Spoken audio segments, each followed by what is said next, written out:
டேய் விநாயகா ஏன்டா இப்படி பண்ற?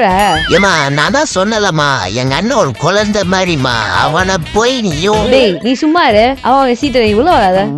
வந்துட்டாரு மூத்த பிள்ளை ஒன்னும் சொல்லக்கூடாதா அந்த இதுதான் வருமோ பாசம் தெரியல மூத்த பிள்ளை மேல அடிங்க அடி வெளுக்க பாரு பேசாம இல்ல. அத்தி திடீர்னு ஆத்தா காரியம் மாறிடுச்சு சரிம்மா அமைதியாவே நிக்கிறேன். இப்ப பதில் சொல்ற விநாயகா யாராவது போய் தமிழ் புத்தாண்டு அன்னைக்கு இந்த மாதிரி பண்ணுவாங்களா? இல்லம்மா புத்தாண்டு நின்றுச்சு அதான் புதுசா ஏதாவது செஞ்சிடலாம் அப்படின்னு நினைச்சு செஞ்சு ஏன் அப்ப மத்த நாள் செய்ய மாட்டீங்களா? செய்யணும் முடிவு பண்ணிட்டா எந்த நாள் எந்த கிழமை எந்த டேட்டு பார்க்காம வேலை செய்யணும் அதுதான் நல்லது. டேய் நான் உன்னிடம் பேசப்படான்னு சொல்லிடுறா ஏன்னா கொடுக்குற நான் தான் பேசிட்டு இருக்கேன்ல. நம்ம வயதை அடக்கி பாத்துறாங்க. நீ சொல்ற விநாயகா எதுக்கு அந்த மாதிரி ஒரு வேலையை பார்த்த?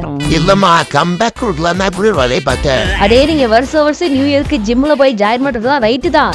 ஆனா 3 நாளைக்கு அப்புறம் போக மாட்டேங்கிறீங்க. ஆனா நீ வருஷம் போய் தமிழ் புத்தாண்டுக்கு ஜிம்ல என்ன பீஸ்ன்னு ரேட்டு கேட்டிருக்க.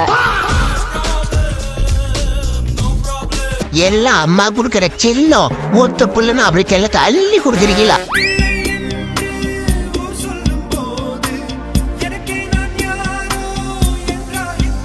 ஃப்ரெண்ட்ஸ் உங்களுக்கு இந்த வீடியோ பிடிச்சிருந்துச்சுன்னா மறக்காம லைக் பண்ணுங்க. முக்கியமா உங்களுக்கு ஏதாவது சப்போர்ட் பண்ண விருப்பம் இருந்துச்சுன்னா ஸ்கிரீன்ல இருக்கு சப்போர்ட் பண்ணுங்க.